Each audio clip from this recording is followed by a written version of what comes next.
This is the first video for week 5 data warehousing and dimension modeling.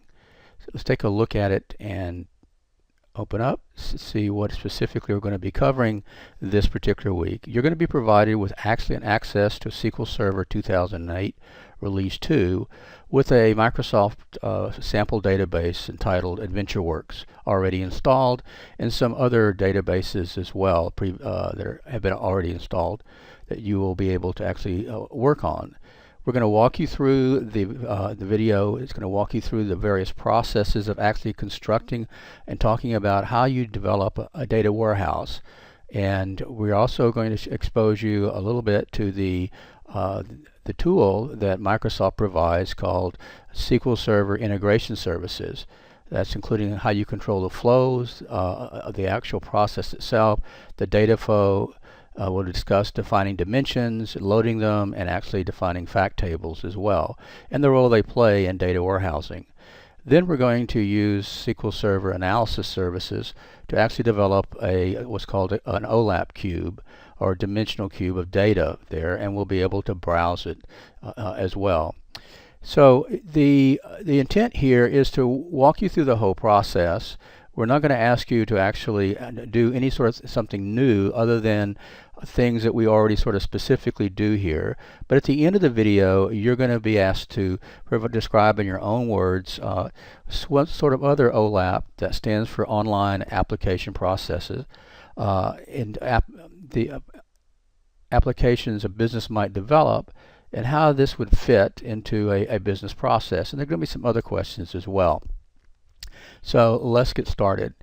There's going to be several sections in here. This first is, this is an overview, and this is the video you're currently watching.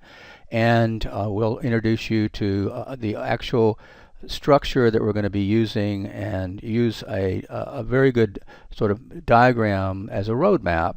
The diagram is actually in the book as well, and we'll get to that in a second.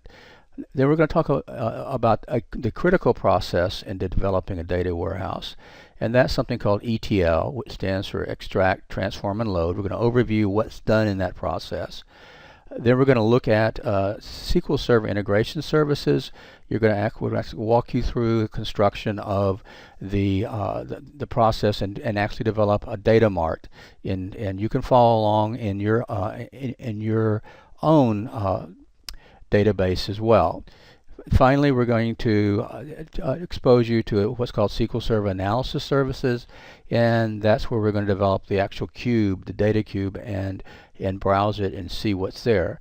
And you'll find that it looks remarkably similar to a pivot table that we talked about in Excel in week 1. And then finally, there will be some lab questions we'll provide you, and that you can answer to show that you've actually understood and seen this process. First, let's talk about databases, and then we'll talk about the database, the data warehouse framework. Fundamentally, there's two different types of databases. There's something that's very popular called relational or SQL databases. That represents probably about 80 or 90% of the databases that are actually out there in organizations. But there's a growing segment called NoSQL, and actually that stands for Not Only SQL. And they are becoming increasingly popular, but nowhere near the actual level of a relational SQL database. So in this video, we'll concentrate, in this lab, we'll concentrate on this relational or SQL database.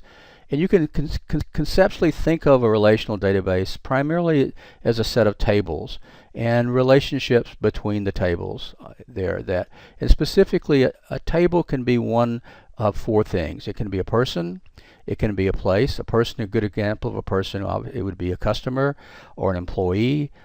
There can be a place, it can be a location as an example, it can be a thing, it can be a database of something that's like a product, this and a thing, or it can be an event, it can be a database of the sales in an organization.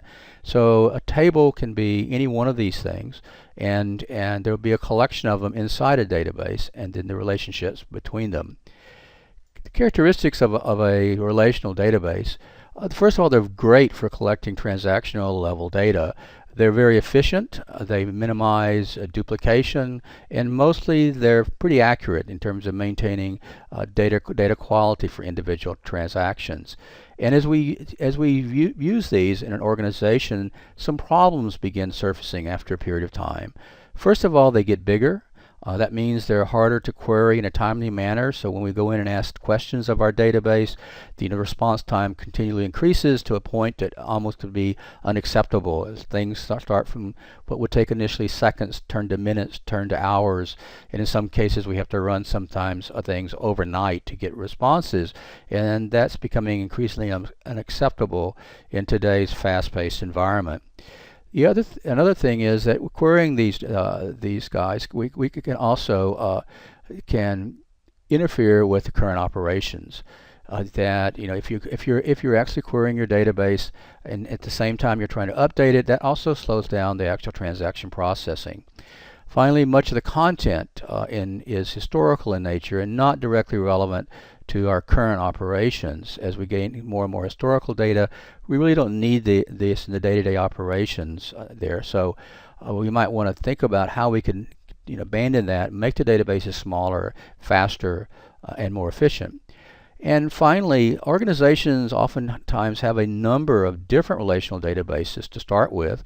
And also they have other non-relational or outside data sources they want to incorporate in their analyses.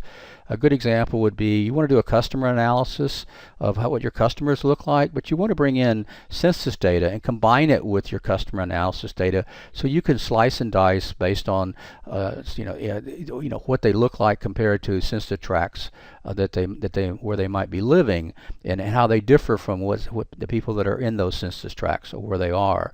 So you can't do that obviously if you're just collecting customer information. So what we've done is we have developed something called a data warehouse. And what a data warehouse does essentially is it collects different databases together along with outside information, puts it through a process that we call ETL, extract, transform, and load, generates what's called a data warehouse that we can easily and quickly query.